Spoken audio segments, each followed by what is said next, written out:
Hello all, welcome to Code Hub. Hi, today let's solve the LeetCode daily challenge, and the problem is the average of levels in binary tree. Given the root of the binary tree, the average value of the nodes on each level in the form of an array.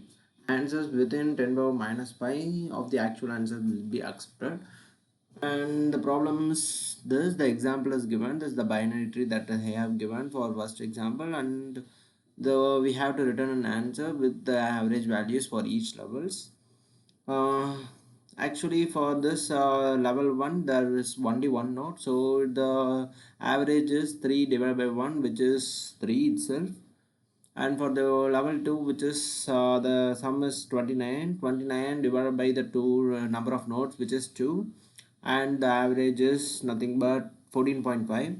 And for the level 3, it is 15 plus 7, which is 22 by 2, which is 11. So this is the answer we have given. So ultimately we have to find the average for each levels.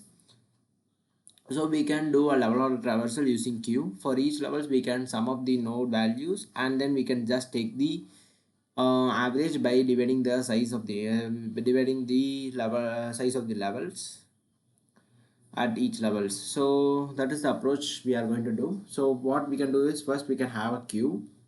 The queue is defined as queue. Data type is tree node star, and the queue is defined. And I will just push the queue root into my queue, and I will check for a base condition. If my root itself is not present, just return a empty vector, and then I will declare answer array, or I will say name it as averages,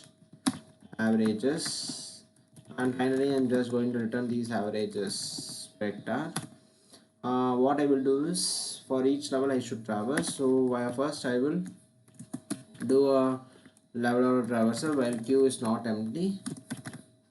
First I will take the size of the queue, the current size. Now I will just run a loop int i0 I less than the size of that level I plus plus.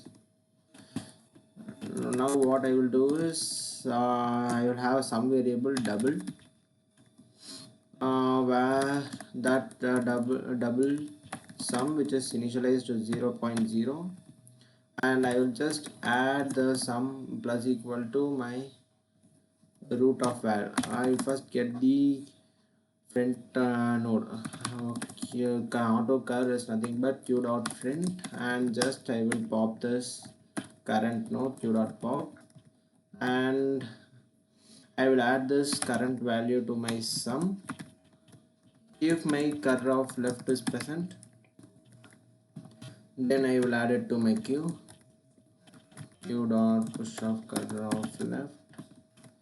If my cur of right is present, then I will add the cur of right as well. Now I have just have this sum in my sum variable. What I will do is, just I will calculate the average. Double average equals to sum divided by the size is typecasted to double, and this finally I have my average. Just I will put my average into my answer vector average, and finally returning the averages vector. So just we will try to run our code. So it runs perfectly fine. The time complexity here will be order of n, the number of nodes, and the space complexity will be order of n as well, since we are using a queue data structure. It is easy problem, and that's it. Yeah, thank you for so much, and let us see in tomorrow's LeetCode daily challenge. Until then, bye.